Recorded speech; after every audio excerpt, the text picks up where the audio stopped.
Hello? Can you hear me now? Okay, good. Somehow it's not connected. Okay.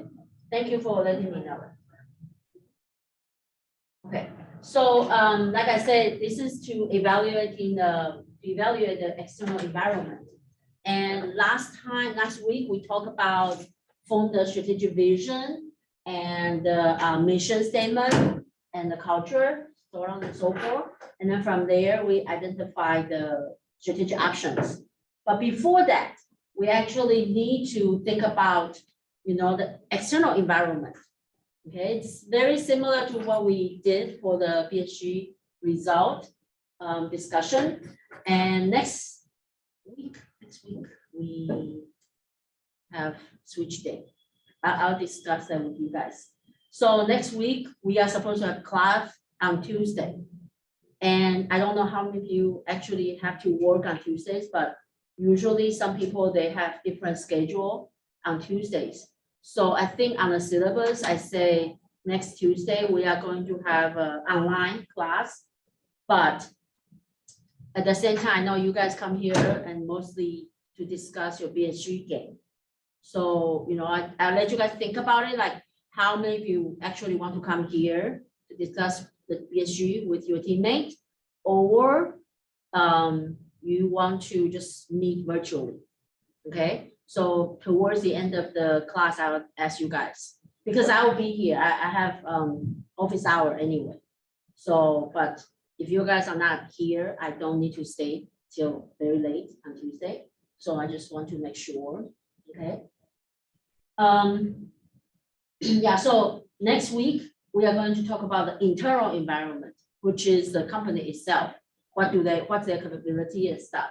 So this time, we are going to talk about the external. So for the external environment, we actually have two basic things that we will look at. One is macro environment. It has several categories, but just to show you, give you some kind of sense like how things will be different in my macro environment. I'm going to show you a video that I thought very interesting, but it was from several years ago.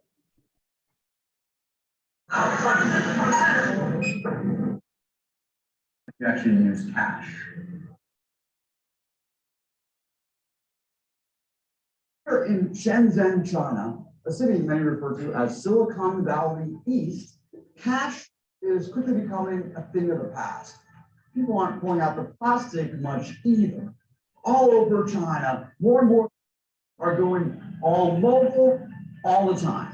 And they're not doing this using screen after screen of apps. They're mostly using just two mega apps from two Chinese companies that are also collecting almost unfathomable amounts of consumer data. In this episode of Moving Upstream, we explore what's behind, whether it's poised to sweep the planet.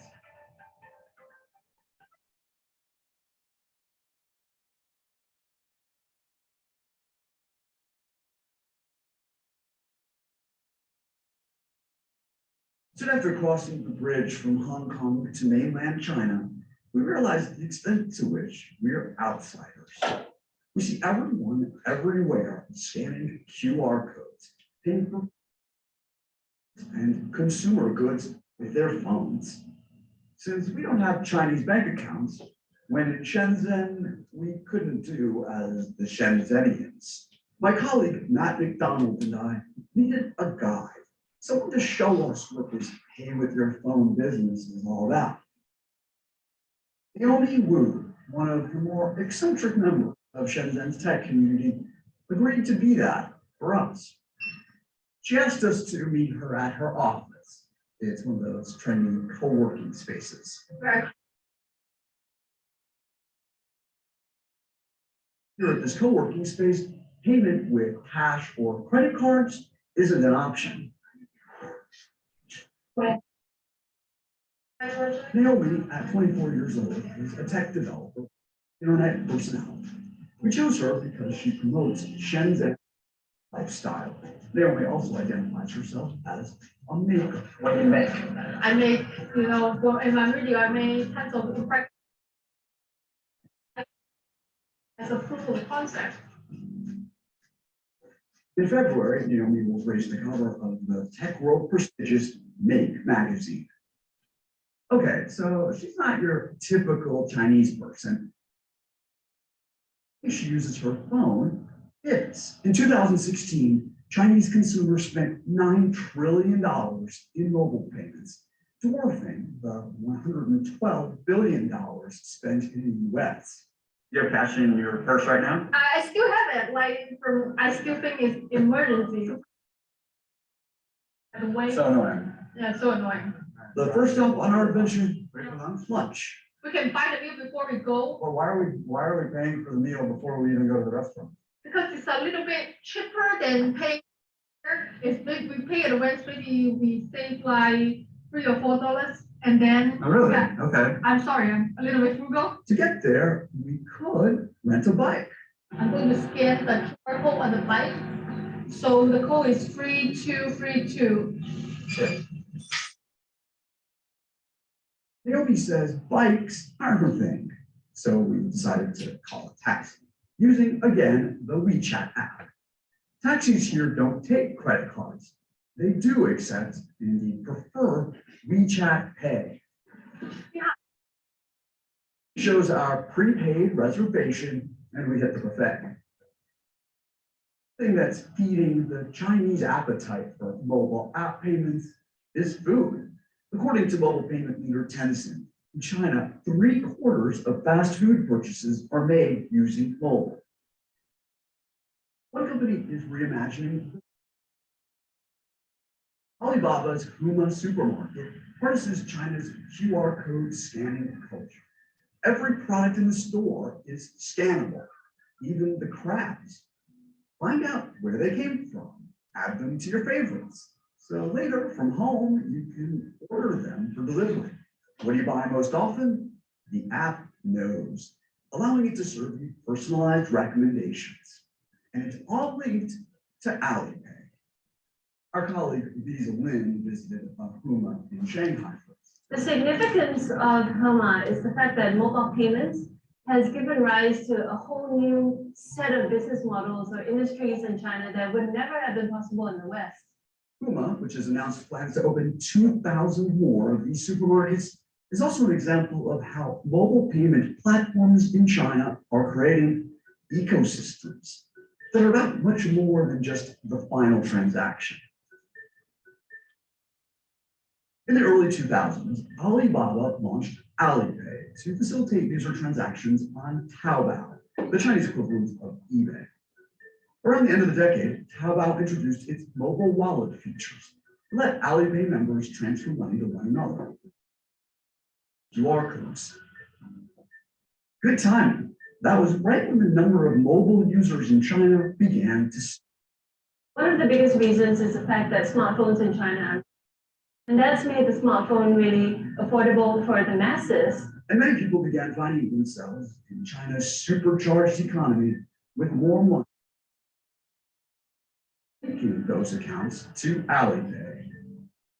Not many Chinese people had credit cards. One factor, Chinese authorities made it difficult for Visa and Mastercard to get a foothold there. In 2013, Tencent got in on the action, bringing mobile payments to its wildly popular WeChat app. In just 3 years, the newcomer has grabbed up 40% of China's mobile payment transactions.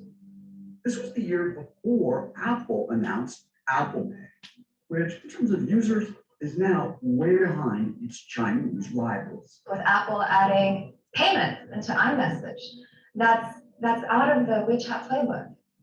Here's what intrigued us: the made in China innovation happening through platforms. Naomi uses both WeChat and Alipay. Alipay mainly for online shopping on Taobao. This is what. Yes, this is life. It's like the home shopping network meets Facebook Live. If I don't like the color, I'm like, I don't like the color. Asks to see the color she prefers. So she's going to try it on for us. That's just one feature of the app. Now and WeChat are now platforms in which dozens of app functions are rolled into one. There's so many things on app in China, and I guess that's to me what's the most interesting, the fact that an app to rule them all.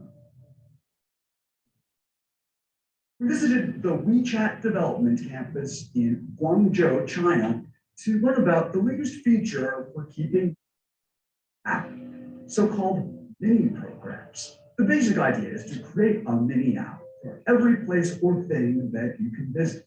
Effectively, online world and all the money you could spend in it into the WeChat universe. A lot of mini apps are food related, and in China, almost anything you want can come to you. For example, McDonald's. 谢谢你，叔叔。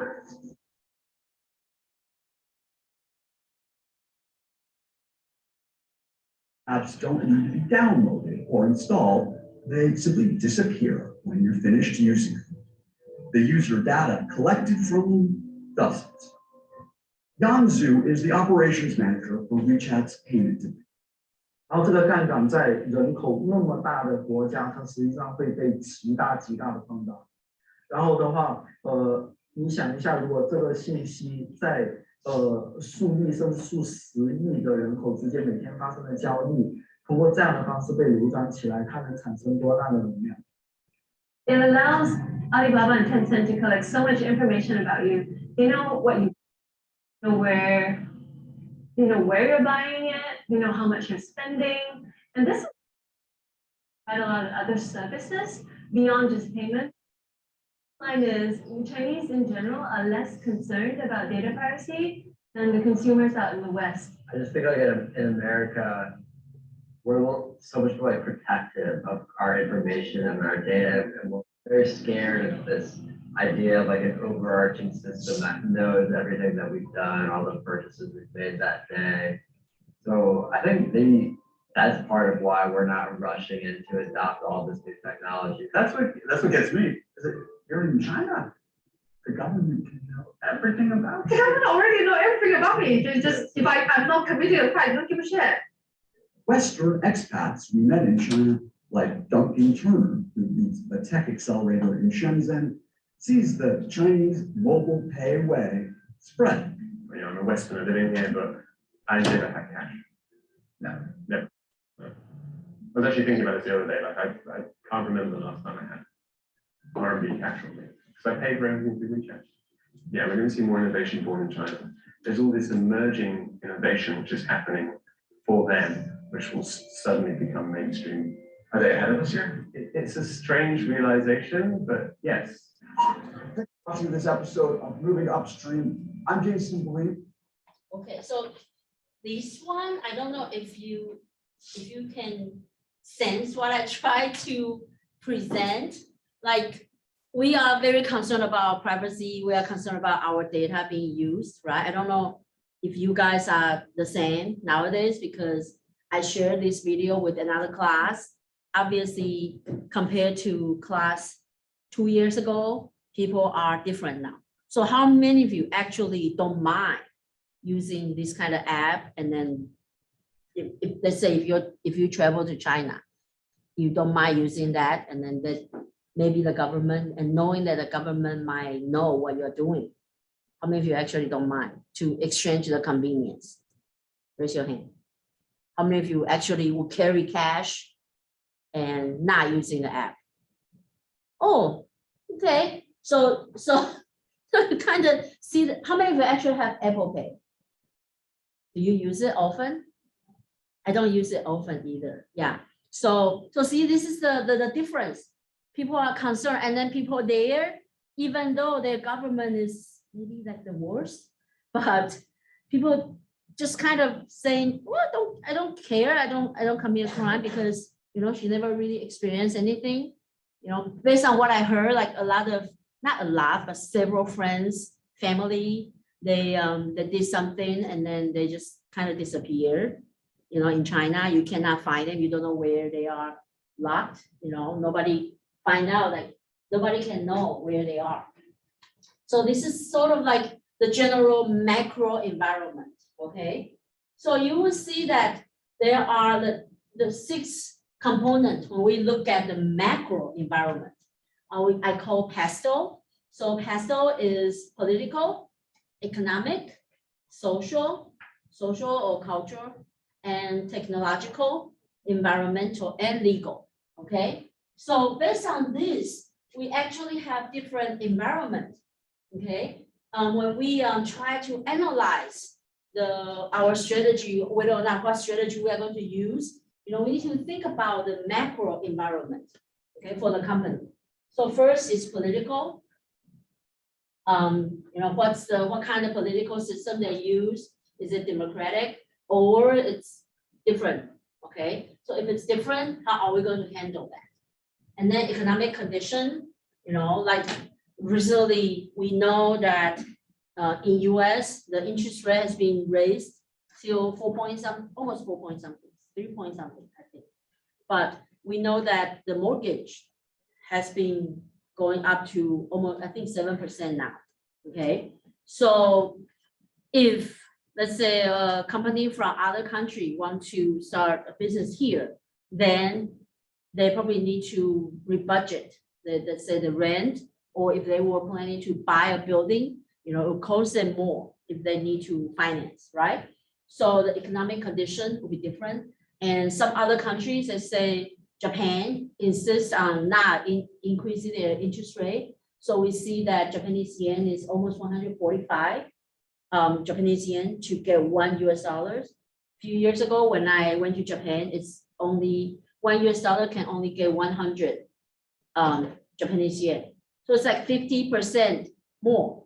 Okay, so think about this. If I try to get a Prius, how much is Prius now? Everything's gone up crazy. Let's just say $20,000. Okay, let's say $20,000 3 years ago when the exchange rate is 100 Japanese yen. So that means in Japan, like let's assume the car, because it's a Japanese brand. So let's say the car is made in Japan. Okay, so it's about 2 million Japanese yen. So $20,000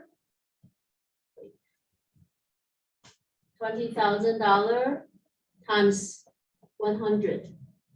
Yeah, so 2 million Japanese yen, okay? Equal to $20,000. Okay, it was 3 years ago.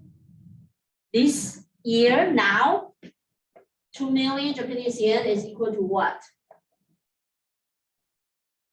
Divided by 150. It's 100 divided by 150. Let me do it. I used to be much better than this. Now I can't think. Divided by 150. Okay, only $13,000. Okay.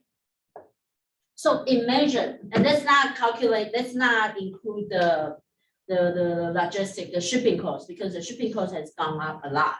Okay, but if we just look at exchange rate, okay, this will make huge difference. So usually we say currency depreciation is good for exporting, because let's look at Japan's point of view. Okay, their currency is depreciating, okay, become cheaper. So whatever they made in Japan, actually they can sell it in US dollar at lower price, because they will get the same Japanese yen back. Okay, so they can actually sell more. And like here, the good thing is that we don't produce a lot of stuff in US, so our exporting, we import more than export. So that's why the US dollar getting strong doesn't really hurt us that much. It might hurt us a little bit. Like, I don't know if you guys listen to stock market news, like they will analyze, oh, which company has market shares overseas, and then they might affect, like they talk about Apple. Apple stock price was dropping last week because they were worried, the sales, even though the sales might be the same, but when you convert it back to US dollars, it will be less. So it will actually look bad on the statement. So that's the economic condition, okay? Not just, it's just one example, but it has actually a lot of different other effects. And then we have social cultural forces, you know, so different places that have different, like the one we saw on video in China, people, I wouldn't say people don't care, but it's just a cultural thing, like people are used to the government control. But here, we want our privacy, right? We want to protect our privacy. We don't like to be, like people know our business, okay? So the culture is different. In China, in Asian culture, it's different. Like people knows everybody's secret. You know, like my family, like we have a group chat, and then sometimes, and then under the family, big family group chat, we have a small group chat with just girls, like my cousin, my sister, you know, we just chat. So whenever the big family chat says something, they will be like, we will be gossiping stuff. And then, yeah, and then sometimes like, even under that, sometimes my sister will send me a private message saying, oh, something happened. Yeah, so in the family chat, we saw this. And then in the girls group chat, they were saying something and I was like, why did you spread this rumor? Like I'm supposed to be the one that tell this stuff. So people are just like spreading things. So, and then people know anything in the village or in the town. So, you know, so that's the different social cultural forces. And then technological in different country or area, they have different technology or technology, how should I put it, availability, okay? So they will also affect different factories, different industries, strategy or how they evaluate the environment. And then environmental factor, usually the natural environment. For example, so many years ago, you guys know Coors Light, right? Coors beer. They started from Colorado because the Colorado River, you know, Colorado water is known for like a very fresh, sweet water. So Coors, their beers would taste good because they have the Colorado water. So when they try to find another factories, you know, they had trouble, like where should they, you know, find a factory that has a similar water quality? Otherwise, you know, the beer will not taste the same. So that would be the environmental factor that they have, like they might not have the kind of, you know, resources.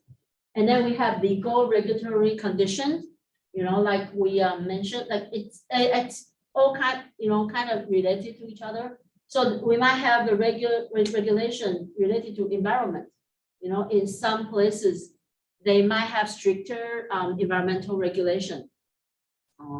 Or in some places, like, I don't know about Pennsylvania, but I heard like when I was in Tennessee, we have very strict liquor law, like they don't give out liquor license so much, and we actually have to drive to Kentucky to buy liquor. Okay, our like grocery store don't have liquor. Pennsylvania don't have liquor in the grocery store, right? But I saw wine in Wegman. Beer and wine. Beer and wine, but not in Costco. I know in New Jersey, the Costco sells all kinds of alcohol, wine, yeah. So it depends on, you know, different area have different regulation. Only that even in US, in the same country, in different state, different. So over the weekend I went to the cannabis festival in Kutztown. And in Pennsylvania, it's not legalized or recreational. No. Jersey. Yeah, Jersey is already legalized. So I saw actually quite a few vendors from Jersey, and they gave out, I don't know if I should talk about this here. I don't even know if it's legal for me to. So my friend, like I went with several friends, and then they, like one Jersey vendor, they have the dab. I said, what is that? And my friend said, why don't you try? So literally just one toothpick, they use one tiny toothpick and then dip the dab and then just put it around the water bomb, and I just have one pop, and then, and then I walk from here to there, and my friend, I was like this, and my friend said, "Are you okay?" I said, "No." She said, "Do you need to sit down?" I said, "Yes." So I was sitting on the chair for 2 hours, and then she had to call the medic. And I keep throwing up. I keep throwing up. I was like, oh my God, couldn't move. And then she said I didn't open my eyes for 2 hours. And I was like, I can hear you guys. I didn't fall asleep. I can hear people and I can feel the wind, but I just couldn't move. I don't know. I don't know how to describe that kind of feeling. And I feel like I couldn't breathe. So Very concentrated. yeah, it's so strong. And then I was like, why do people like this? Like it doesn't feel good. So yeah, so why did I talk about this? Oh, the marijuana. Yeah, so see where I grew up, we never see or touch anything drug related. Okay, like I never see a marijuana plant. So when I went to the festival, they actually were selling the plant. So I said, is it legal? I said, is it hemp or is it real marijuana? And he said, it's real marijuana. He said, it's legal to sell. But whatever I decided to do with it, it's my decision. That's what he said. I said, are you sure? And then they also sell seed. And I said, is it the seed for hemp without THC or is it the marijuana plant? And he said, it's seed for the real marijuana. So I don't know. I teach the class, I teach how to manage business in medical marijuana, but obviously I need to do more research on trading seed. I didn't know it's legal to sell or buy seed. Very murky waters. Is it? Yes. But he actually told me it's legal. Oh, the feds will tell you no. That's why that's the part I don't understand because we were in Pennsylvania and it's not legalized for recreational use yet. So that's the part, I need to, look into. I haven't had a chance yet. But this analysis is for us to understand the macro environment. Okay. So I have a friend, he went to I forgot the name of the place in Texas. It's a very conservative town, and the township or town hall meeting, they decided to pass a law to ban all strip club because that whole town is very religious. They don't want any strip club. But guess what happened to the original strip club? Do you think they closed or they still run for business? So how do they run? If it's illegal so they pass a law to ban all public nudity except for art purpose. So how do the strip club survive? Now it's a theater. No. When I heard it, I was like, wow, it's so creative. So what do you guys think? How do they make strip club run? I feel like they tell it as something as it's not, like it's like an underground thing. No, it's not. Totally. Yeah, but it's for art. Yeah. So when you pay the admission, you were given a pencil.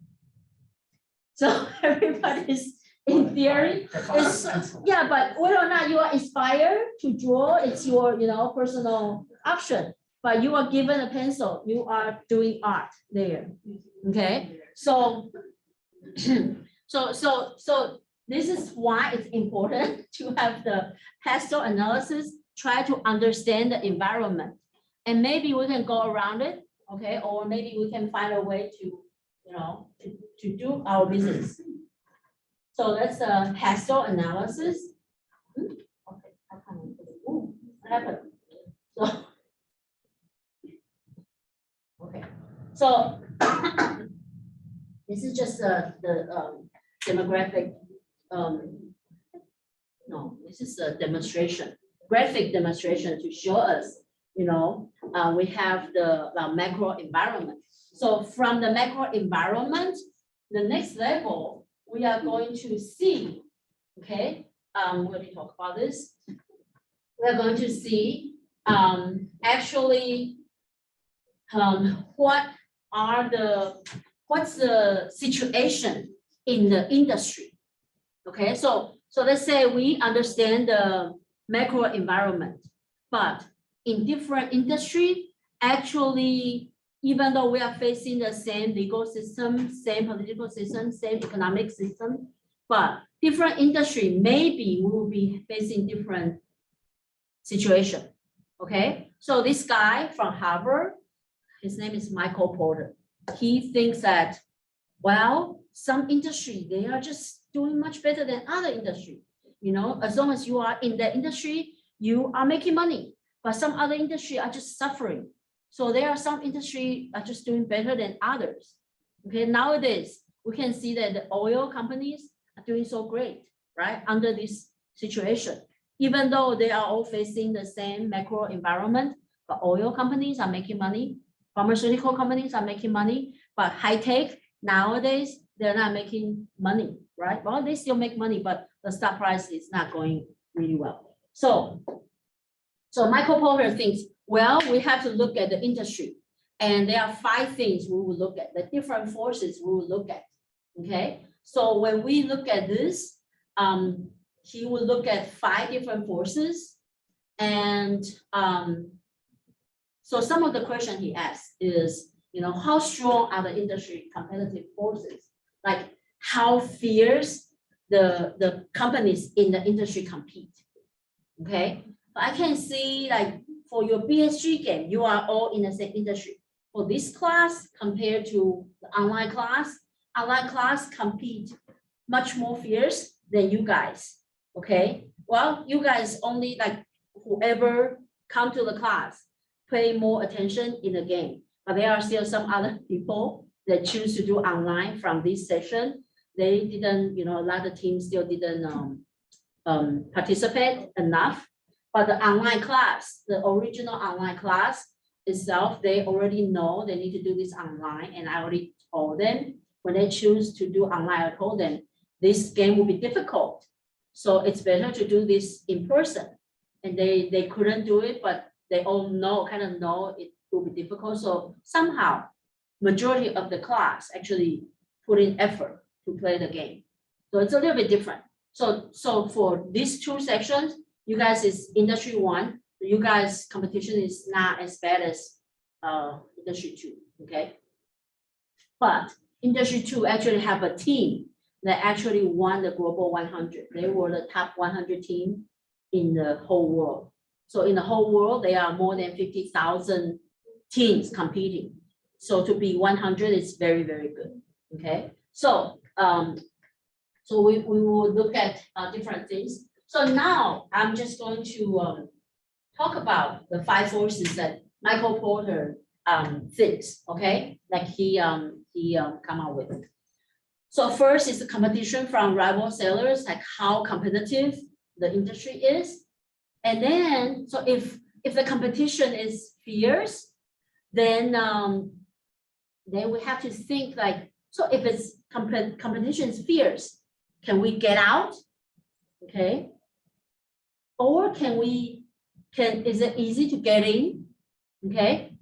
So, and if the competition is not fierce, it's like, if it's like, let's say, if everybody can make money from the industry, what if when some outsider, they see that, oh, you're making profit, like, you know, let's say people are doing a lot of side jobs for Uber or Lyft, right? And then when you see that, so more people are signing up.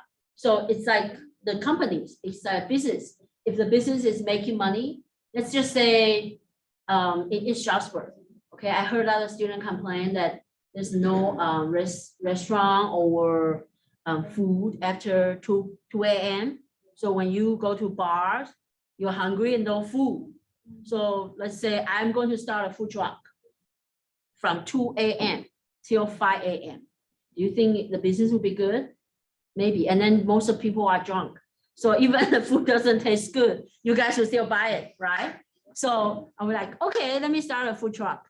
But what if you guys saw me making a lot of money and say, oh, we can have another food truck. I mean, we have a lot of students and we have a lot of people going to the bar and then they're hungry.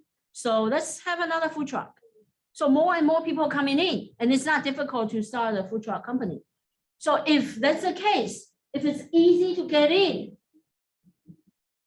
then I'll make less and less profit, right? Like fewer, less and less profit, yeah. So that's another thing that we can look at. Is there high entry barrier or no? Okay, and if there is a high entry barrier, then maybe I'll be protected if I start the business, right? Okay, so another thing would be, so even though the food truck might be difficult to get in, but what if there's some other people that do they would do something like Uber Eat, but home-based.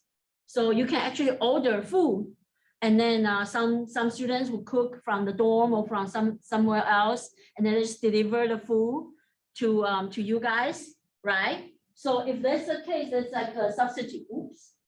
Wow, oh, this works. Wow, wait. Okay, this is where we were, right? Yeah.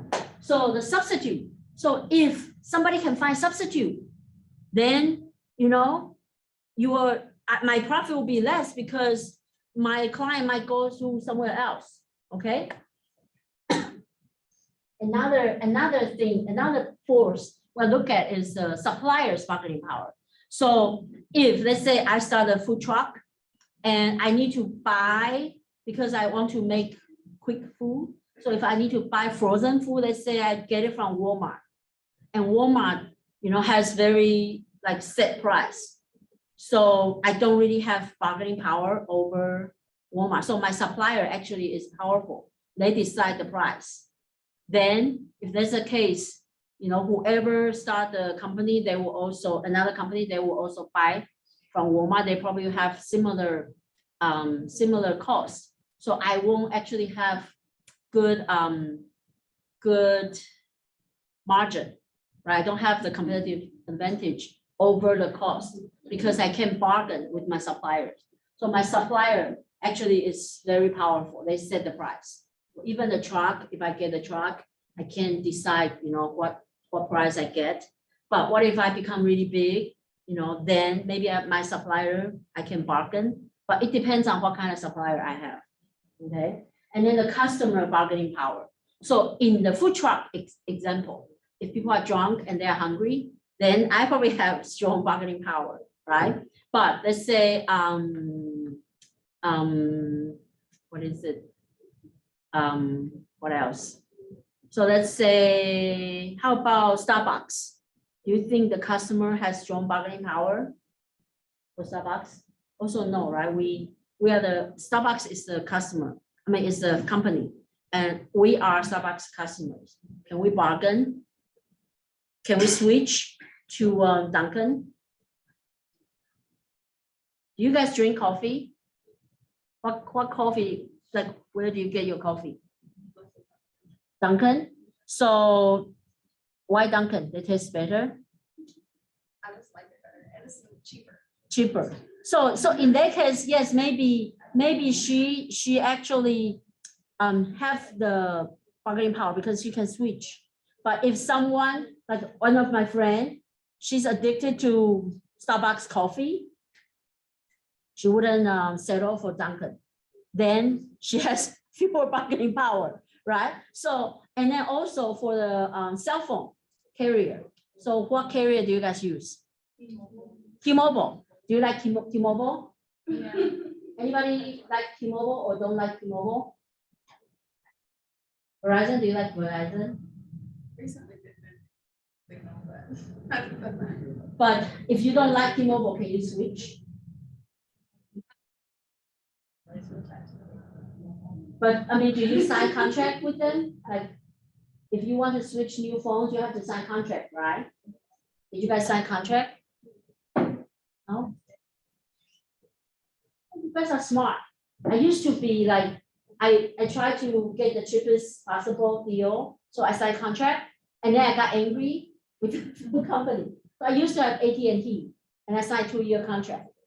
And 1 year I went back to Taiwan. When I come back, the international data fee, they charged me $900 something. I was really, really angry because I actually turn off the roaming or whatever. But they say, and then I use Wi-Fi, make sure I use Wi-Fi, but they say if the Wi-Fi signal is not good, they will still use data. They will still, use the data and then it counts. So yeah, so I was angry, but I couldn't switch because I was locked into the 2-year contract. So that's when we have a relatively low bargaining power, okay, the consumer. But for some industry, they get to set the price, like let's say Apple. Okay, we don't get to bargain with Apple, even if I want to buy 10 phones, they still sell you this price, right? You cannot get bargain. And but some places maybe like if I go to let's say the marijuana stand, if I want to buy another marijuana, you probably get some kind of bargain, right? If it's some small store, you can bargain a little bit better. Yeah, so it depends on what your industry is and what you do. So our job is to analyze these forces, try to understand the industry, and like I don't know if you can remember the example I used. So some of the forces you actually can kind of twist it, like let's say the phone carrier. So even though you guys, if you're not happy with the phone carrier, you get to switch to wherever you want. But the phone carrier, they can make you sign contract, right? So you have contract, you make sure they don't switch. And even the food truck, if I start a food truck, you guys can decide whether or not you want to eat if there are 2-3 competitors. So what I need to do is I need to make sure my customers stay, not just making good food, but sometimes some places they have the loyalty program.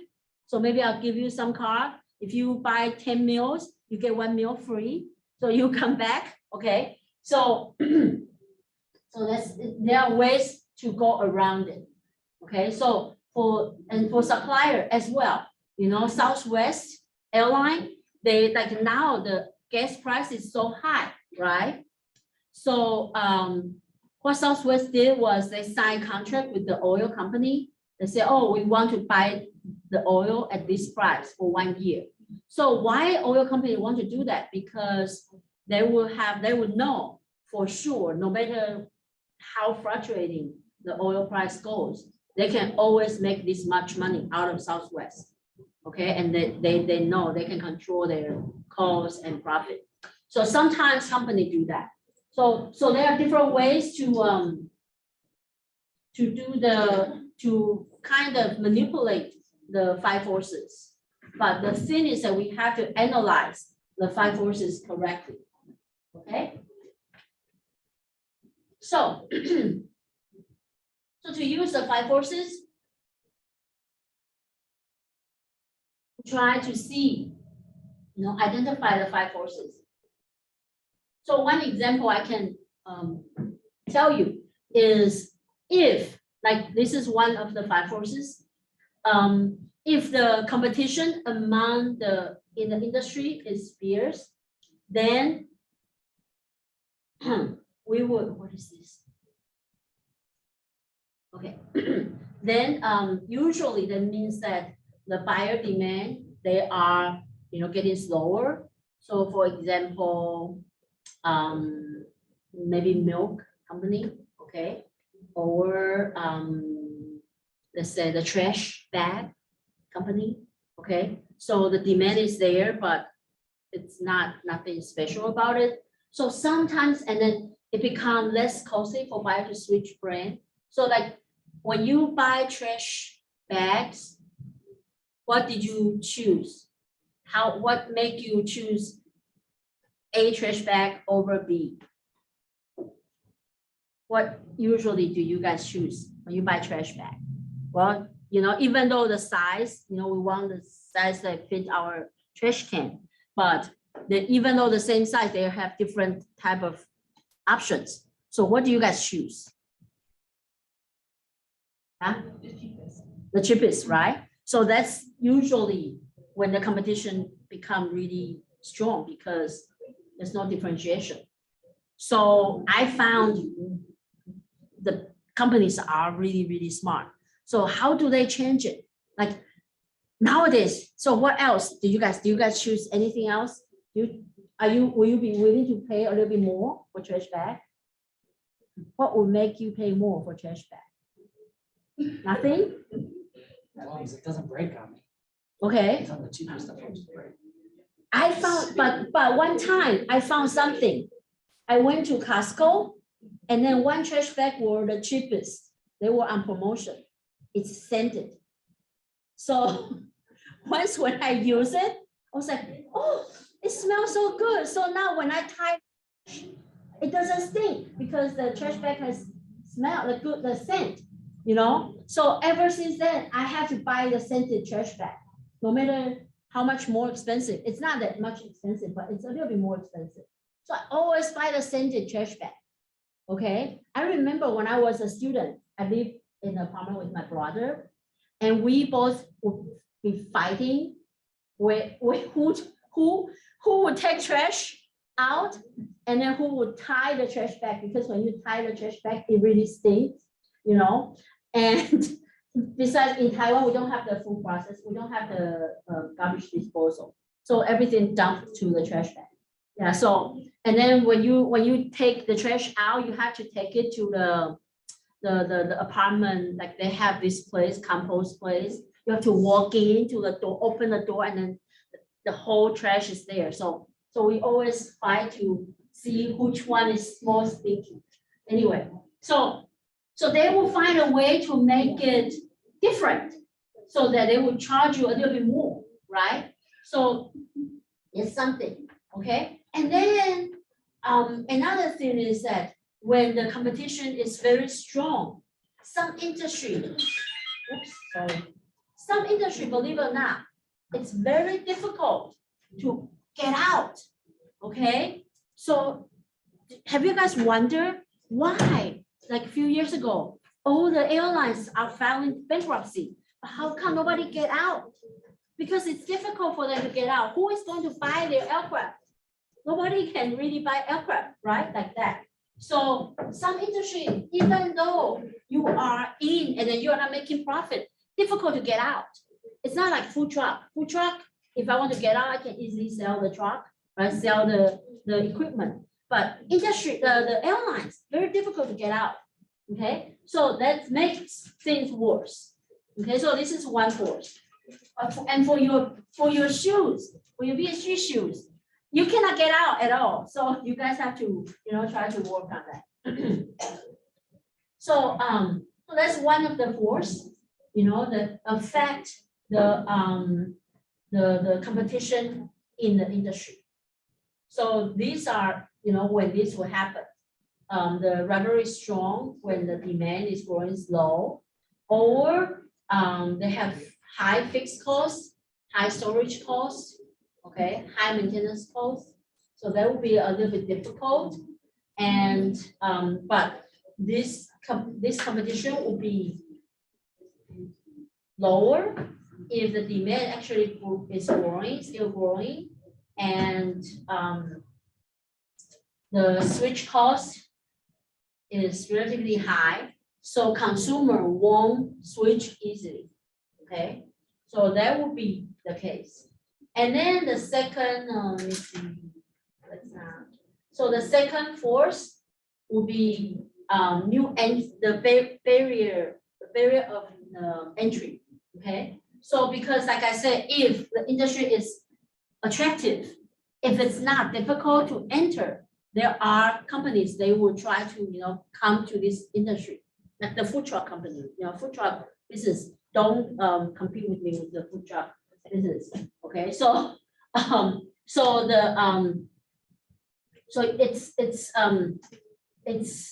if it's not difficult to enter, it's like in 2000 they have a lot of .com because it's not difficult. Like for me, it is difficult because I don't know how to do the computer programming. But for the computer scientists, for programmer, they know how to design website, and then it's just not difficult for them. So that's why we have a lot of .coms, in 2000, and because there are too many competitors, so it actually, so the entry barrier is very, very low for them. Okay, so it's actually becoming difficult for them to compete. Okay, so there are, it's attractive, and what else? An example, you guys. Airbnb. Do you think Airbnb is easy to enter?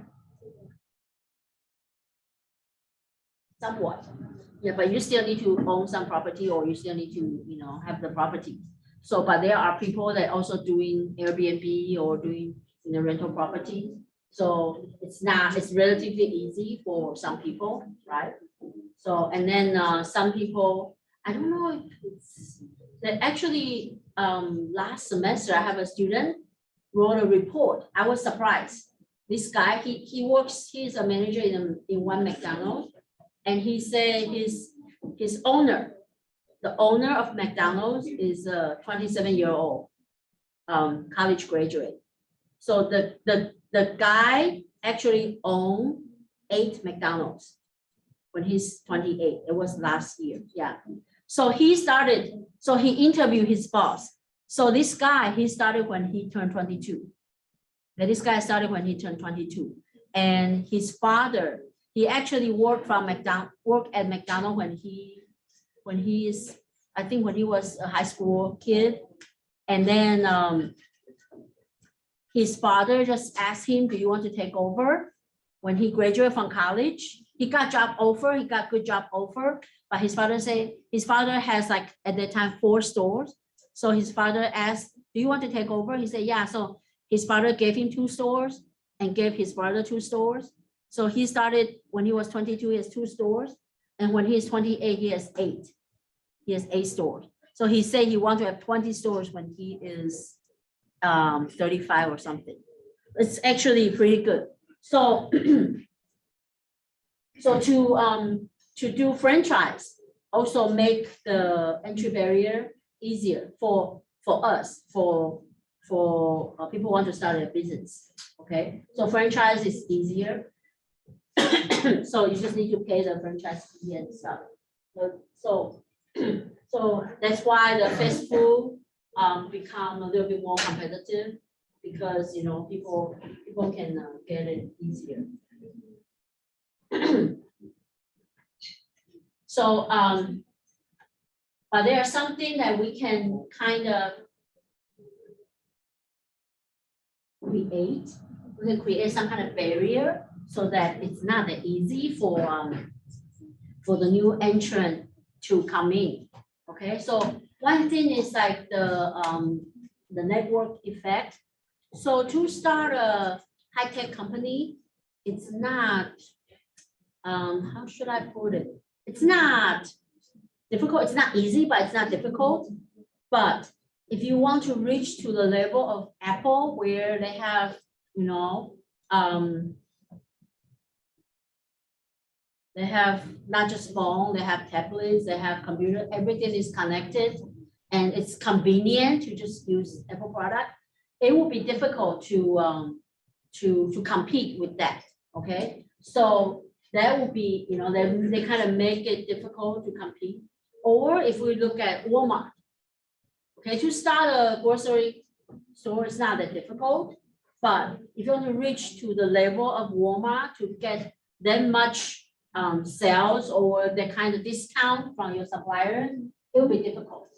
Okay, and then sometimes some companies, especially the high tech company, they have lobbyists. They hire lobbyists to help protect their rights or protect their benefits. So you can kind of affect the government policies through that. Okay, So those are the things that you can try to manipulate in terms of to affect the five forces. And then, like we say, so if you block, you manage to block the new entrant. Okay, but there will be substitutes. So for example, if I'm going to fly to Las Vegas, now the flight ticket is very expensive. So what do? I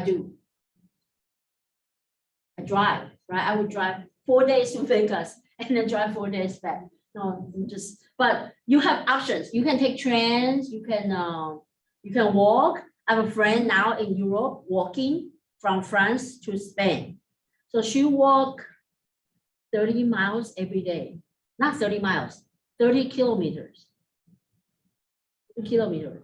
How many? It's like 50 miles.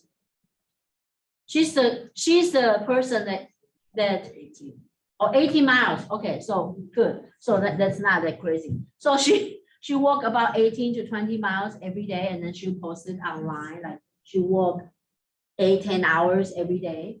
And she's the person that kind of lured me to do marathon in Japan in March. I already gave it up because I thought when I first heard it, I was like, I can do that as long as I just need to walk.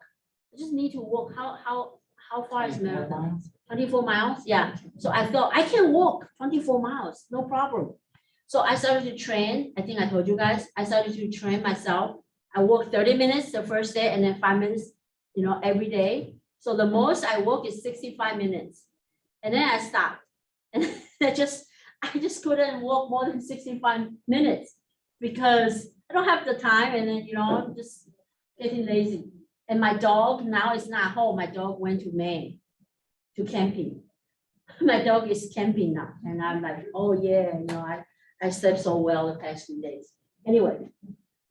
So some of the place you can find substitute easy. So let me ask you, sometimes we get confused about substitute. What would be McDonald's, not McDonald's, let's say Starbucks. What would be Starbucks substitute? No, Dunkin' is competitor. Oh, sorry. No, it's okay. That's why I asked, because we get confused about substitute. So for airline, we know the substitute is walking, train, boat, or driving, right? Okay. But how about Starbucks?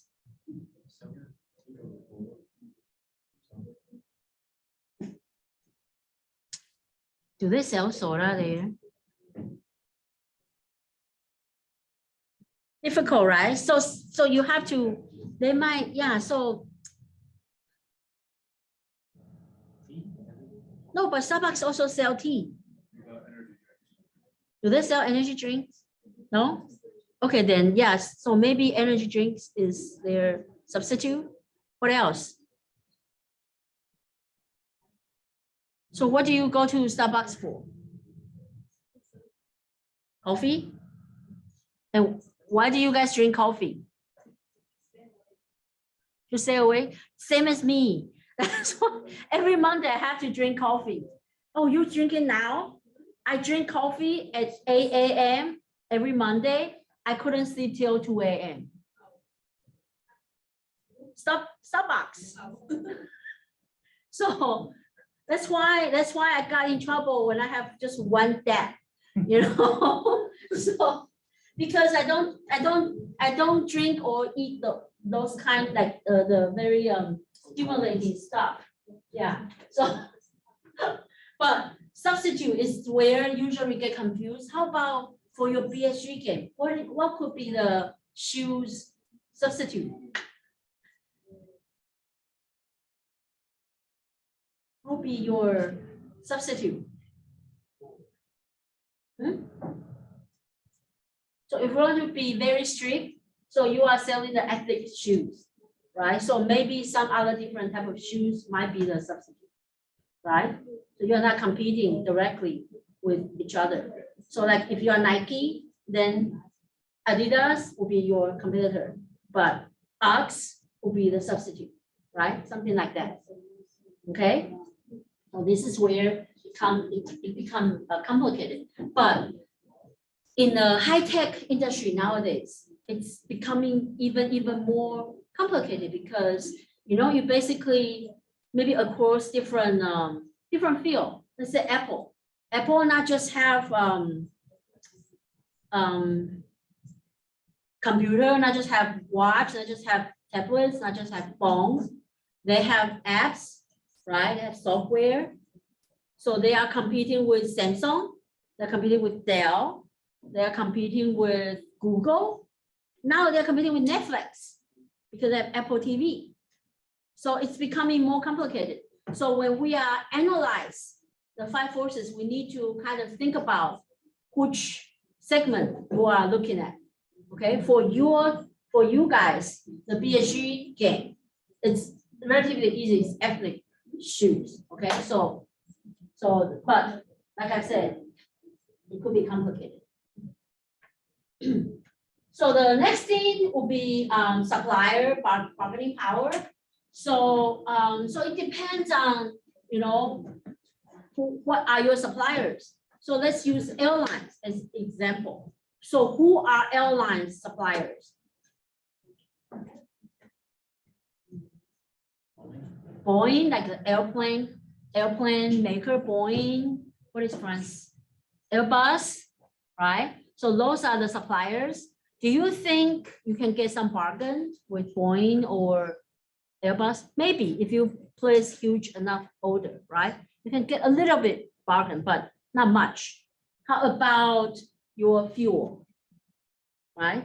The fuel you get for your airplane. So can you get bargain for fuel?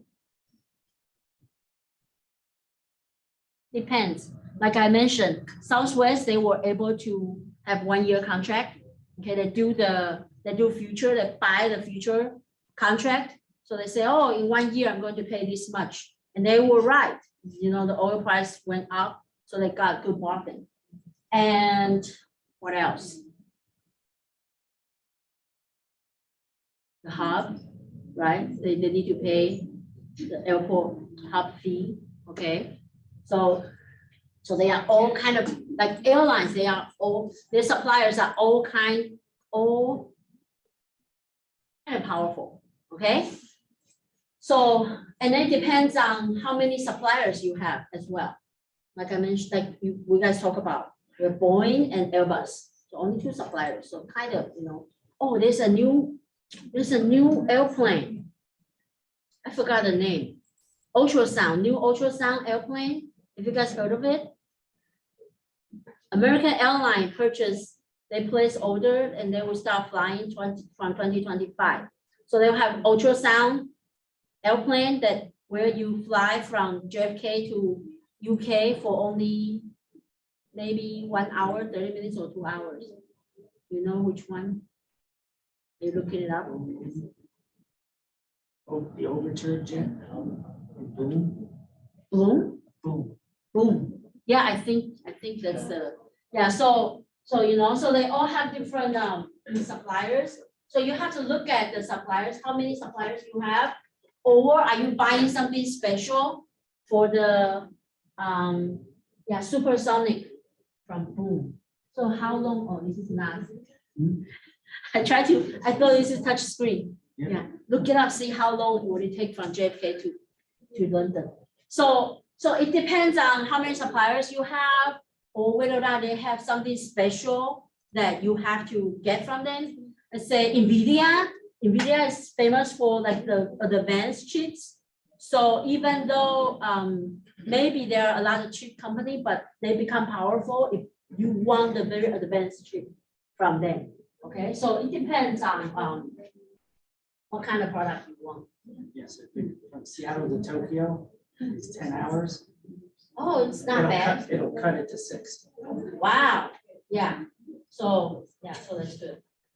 And then we have buyer bargaining power.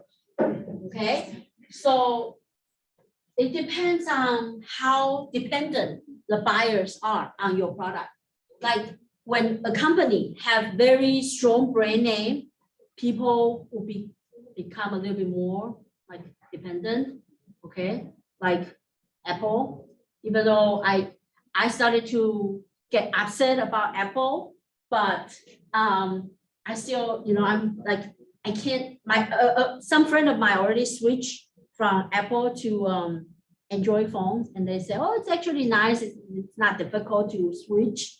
But then, I tried to use their phone, I still couldn't. How many of you have Android phone? Have you ever had Apple phone? Yep. So is it okay? Like, which one do you prefer? Because I'm in IT, this was no problem. But Oh, okay. I could see that it goes both ways. Yeah, okay. So you all have Apple phone? Have you ever thought about switching? I should buy Apple stocks when I see this. Like younger people don't want to switch something else. Yeah, so they know, they actually know they hook you guys up already. So that's why they are able to increase the price. And that's why I'm upset with them, but you guys don't have strong bargaining power against Apple, okay?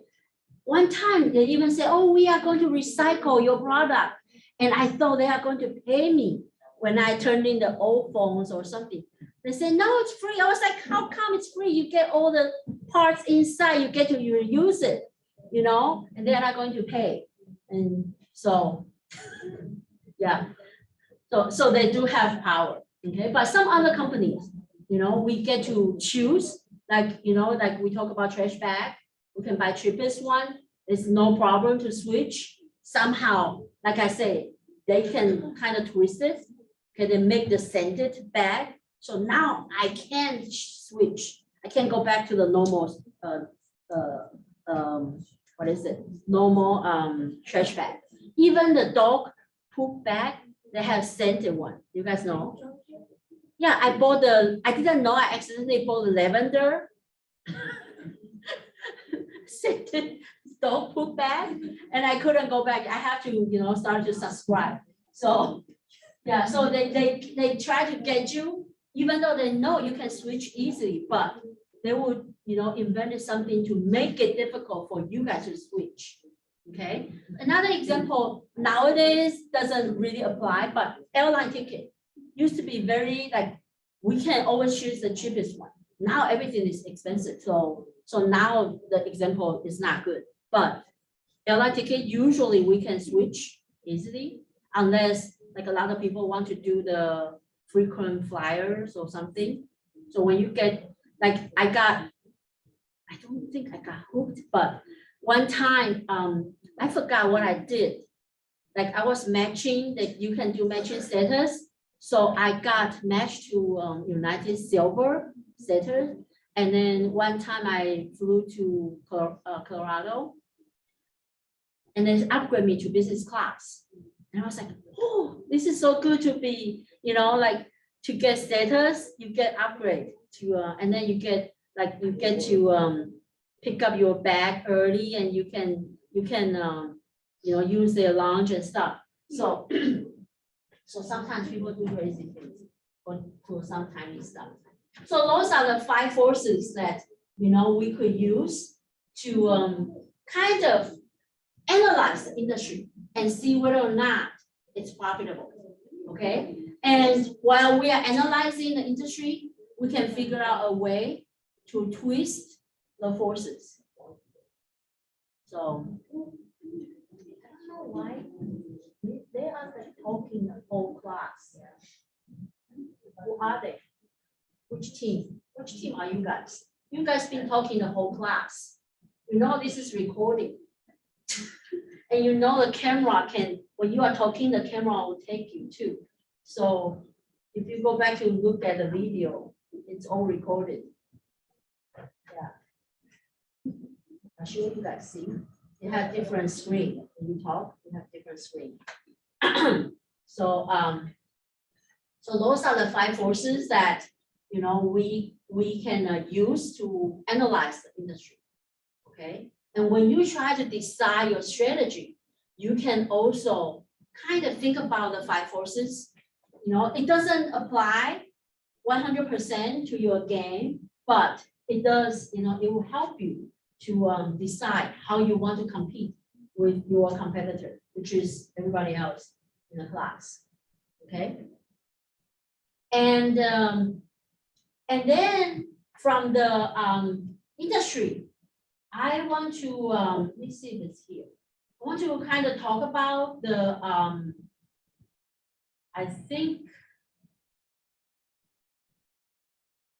the strategic group mapping. So within the same industry, depending on what strategy you apply, okay, we will be in different strategic group. So I don't know if you guys pay attention to the competitive report on your BSG game, it does give you the strategic group mapping, okay? So you can identify your direct competitor. So within the same industry, people will focus different things, okay? So they might have different product line breadth, like in this case would be how many models of shoes you are going to produce or design. So I think from the game, you can choose from 50 to 500. So I can show you the BSG, let's see the BSG,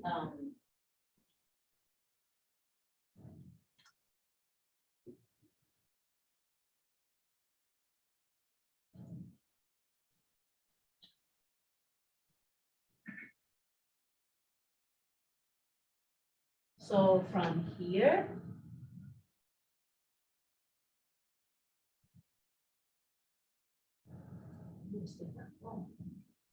so this is the report. So if we see from here, it's here. So if you scroll down, this is internet. Internet is small, so I'll just focus on this. So if you see here, we have A and I. They both have a relatively maybe 350 or 400 models, and we have C close to 50 models. Okay, maybe 70, and then we have H, D, B, E. All other teams here, maybe 200 to 250 models. So this kind of help you to see who will be your direct competitor. Okay, so like here, A and H could be somewhat competitor because they are in a similar SQ rating. Okay, I and H also could be competitor because A might increase their SQ rating, and then they will be competing with I. And B and D definitely direct competitor. Okay, so H depending on how H will move or how B will move. So this one actually help you to look at who is your direct competitor, and then whether or not, and then you can go back to, once you identify your direct competitor, you can look at, so what did they do differently? Somewhat you can kind of look into this, okay? So, so this is how the strategic group, but this is just North America, okay? So you can switch to, I don't know how to use this. How come? So you can switch to Europe. Okay, so in Europe, very similar, except C has much smaller market share. Okay, and then let's say Latin America, also very similar. Okay, so this is what we can use this for, and C would have to decide whether I'm going to move here or move here. Okay, because your market share is a little bit small. So any questions so far? This is strategic planning.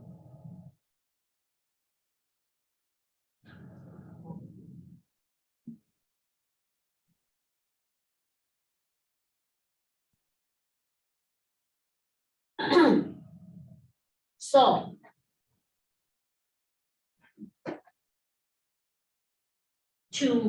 we don't have to draw this because in the BSG game you already have that. But if you remember from the BSG chart, we have to pick two variables where we think the most important variables. Like in this case, maybe the model, how many models, the product width, and then the SQ rating. Okay, so but we want to make sure the two variables are not related. So like what we see is SQ rating. From here, oh, I close it. Did I close it? Oh, yeah, I close it.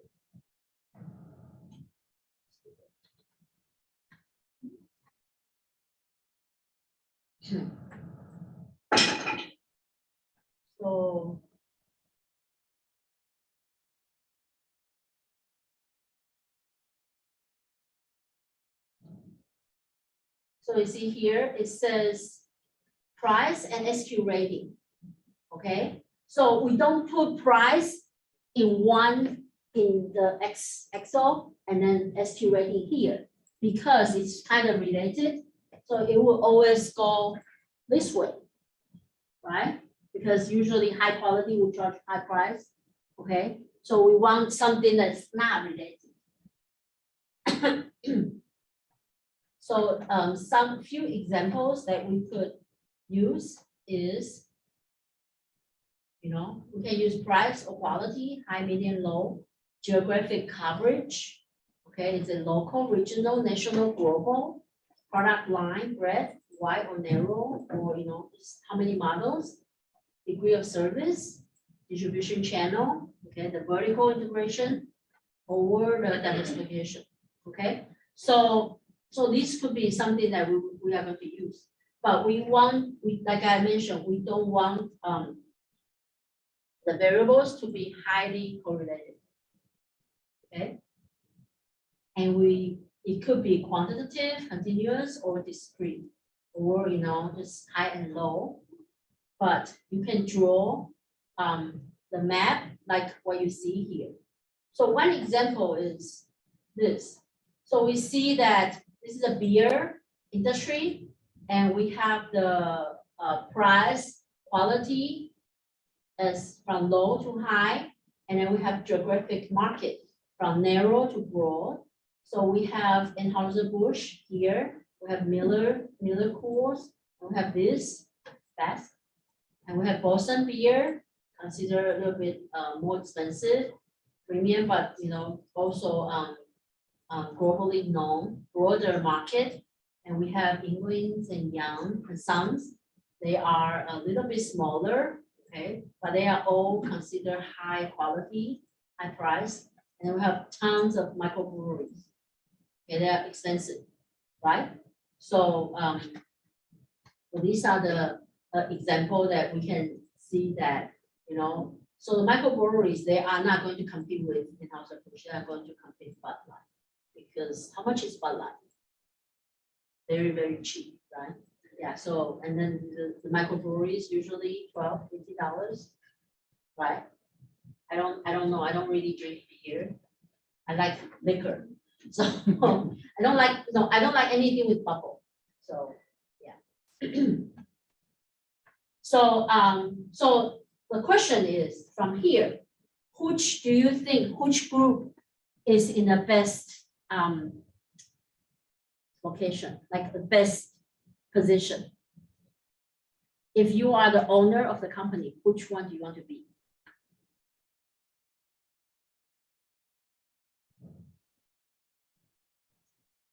Boston beer, right?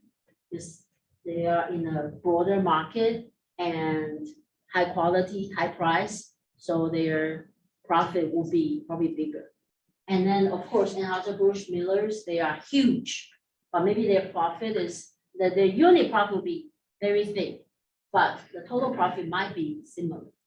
Okay, so this is that. And we want to move, like the microbreweries, unfortunately, they're small, but they can, if they want, they can try to move to this direction. And then this, we also want to move up a little bit so that we have higher profit. But if not, I think this will be okay to stay here. This, it depends on different owners, goals. Some people, they are happy to be as a microbreweries, just to have fun. Some people's goal is not to be rich. So that happens to the small microbreweries or small entrepreneurs.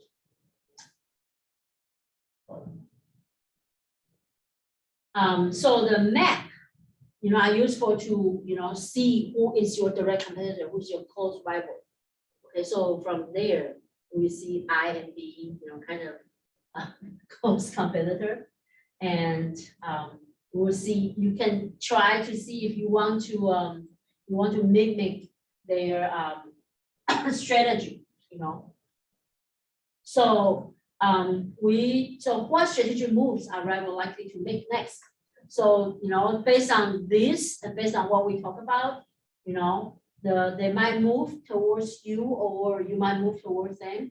So it just depends on what they announce. I mean, we won't announce anything, but you can kind of see that. Like next year, you will see whether or not some company increase their models they offer, or if they increase their SQ rating, or if they lower their SQ rating. Okay, so you can kind of see that. And you can also see how much they bid for private label, right? So so you will see, and then you can kind of see also how many celebrities, different companies bid, how much they bid. Okay, so that's and unfortunately we can't acquire another competitor in this game. Okay, so that's a thing. Yeah. So that's the evaluating external environment. And then we can kind of also see, the current strategy, from the strategic map or from the, what do you call this, the comparative report. So you can kind of see that, like how much you're putting in the advertising and how, A has almost 400. Oh, A and I have very close number of model. One have 397, one 396. And I have more brand advertising. Okay, so you see that I has a bigger market share. Okay, so we don't have any celebrities last year, but we will have celebrity this year. The end of tonight. So tomorrow I will record videos and then we will know who got the celebrity. And here, again, where's C? Is C here? C, company C? So you bid this too high, okay? The maximum is $40.17. And then this is H. H is very lucky, or they are very smart. And they bid $40, just a little bit under the maximum, and they got it. So they make a lot of money here. But see, unfortunately, you bid too high. So, so this is just the comparative. Did I record this? Yes. Okay. Yeah. So so we can kind of see what other companies are doing, okay, from a lot of stuff, and then the capabilities that we will talk about the capabilities next time. So this is what the companies has, but now because we are evaluating the external environment, we are going to look at the competitors' capabilities. So next year, you guys will look at who has celebrities. That's one of the capabilities that you can see. And then we can see which company build extra space, which company buy more equipment, those kind of stuff. So that will be one of your capabilities in the game. And then we have something you need to kind of identify, but in the game, it's not that easy. But I think in the long run, when you really put in effort in the game, you can kind of sense what is the key success factors. Okay, key success factors are the product or service attribute where your customers value. Okay, and in key success factors, we have two things. One is called order winner, one is called order qualifiers. So order qualifiers are the attributes that make you consider this product over like product ABC over other stuff. Okay, so you have maybe 3 options, 3 candidates. And then the order winner is the very last key success factors that make you decide which one to buy. So for the trash bag, you got, like, I forgot who said she would buy the cheapest one. So for her, she will probably pick the right size and among the 3 cheapest. So those are the key success factor, the order qualifier. And then eventually the price will be the order winner. Okay. So for me, I need to pick my key success factor will be the scented bag. Okay. The right size. Okay. Not breakable. So those are my key success factor, but eventually my order winner, I still pick among the scented bag, I pick the cheapest one. Okay. So that, that will be my my key success factor. So it depends on what's your targeted consumer. What do they care the most? Okay. So so that's, so think about when you pick a phone, what do you think, what actually make you consider this phone? And now I know, like, for you guys, a lot of you guys, Apple, the brand, is, that's the order winner. Just want an Apple phone. Okay, but in what color? Okay, so there'll be another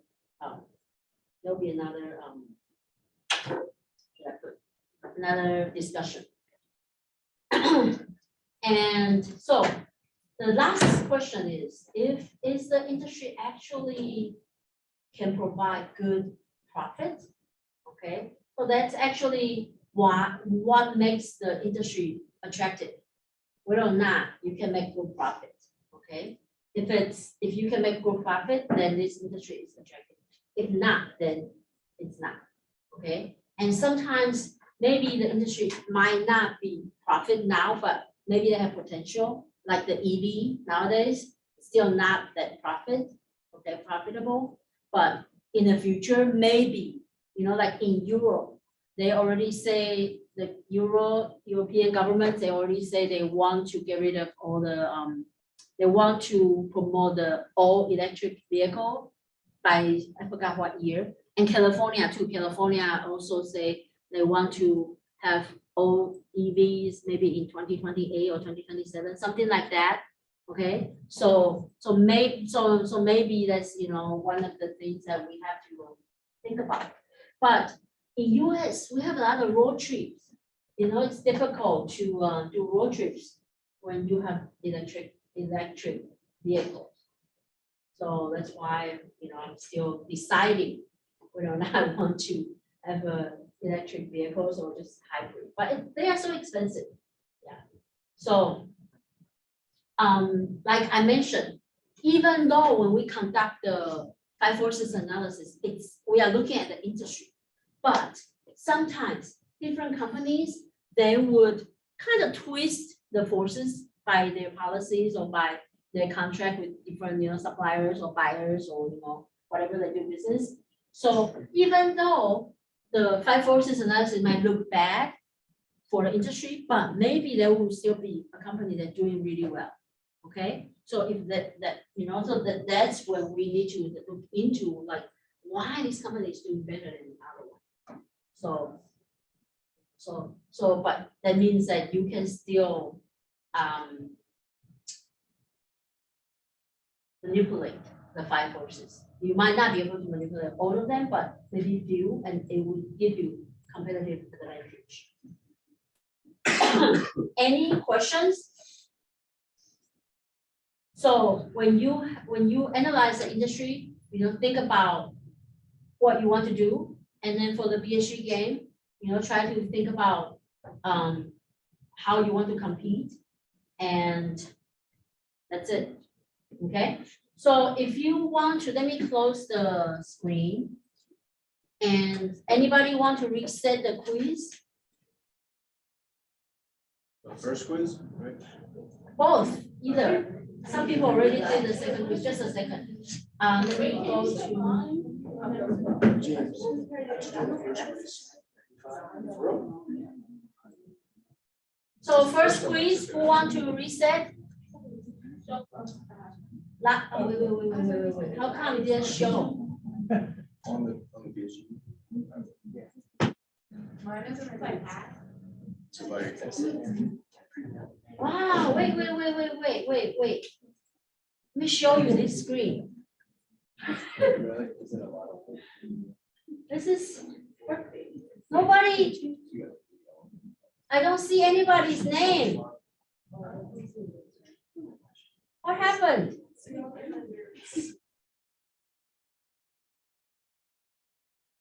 I have mine reset. I haven't taken it again. I need to take it again. No, but it disappeared. Oh, okay. Really good password. Right. Taylor. I can't find your name.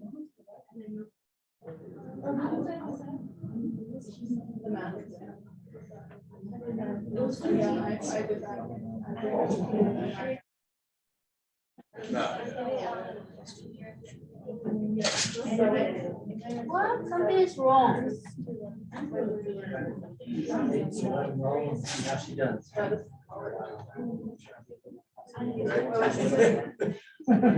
got a bad.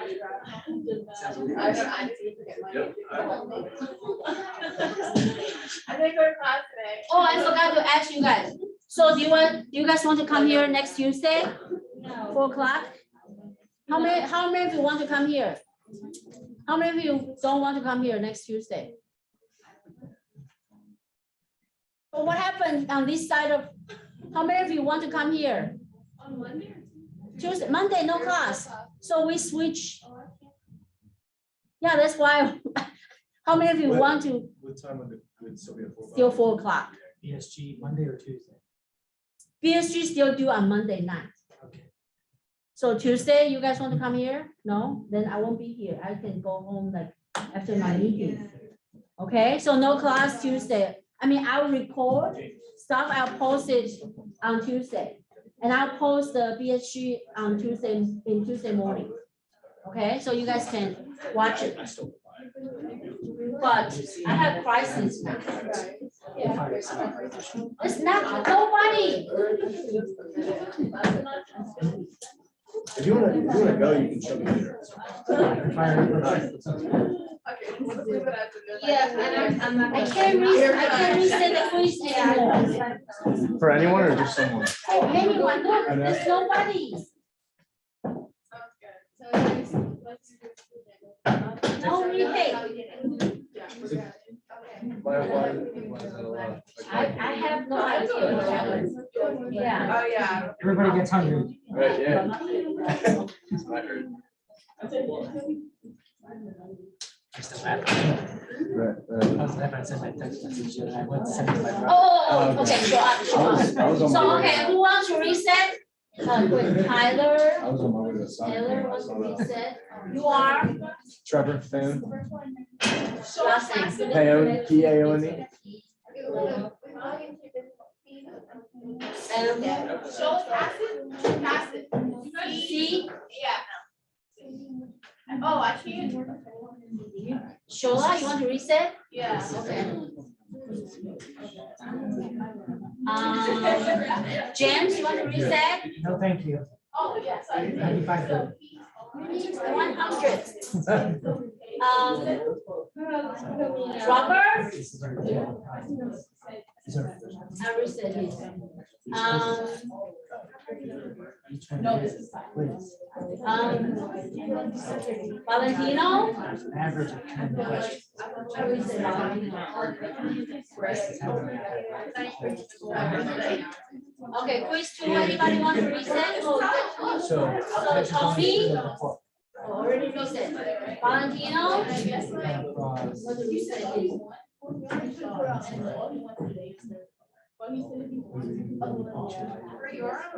Oh, so just like. And that's.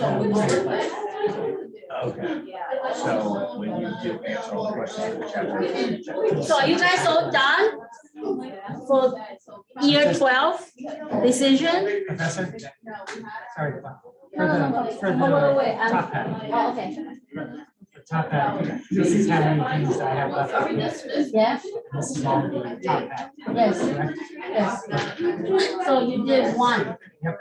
One, yeah, 8 questions left in chapter 2. okay, yeah, so And there, each of these are those 600 points. that are places, yes, right? yes, Yep.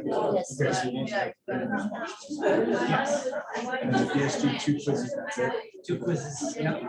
And then there's the forecast we'll do together. Right. And then so 600 is